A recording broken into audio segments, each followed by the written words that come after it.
Hello my baby, Zippy.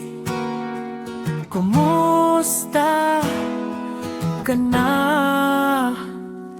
Bakit hanggang ngayon is maganda ka pa rin? Kamukha mo si Daddy. Gusto ko lang malaman mo na sobrang nagpasalamat kami kay God for giving you to us. Maganda, mabait, matalino, masunurin sa magulang, at higit sa lahat ay may takot sa Diyos.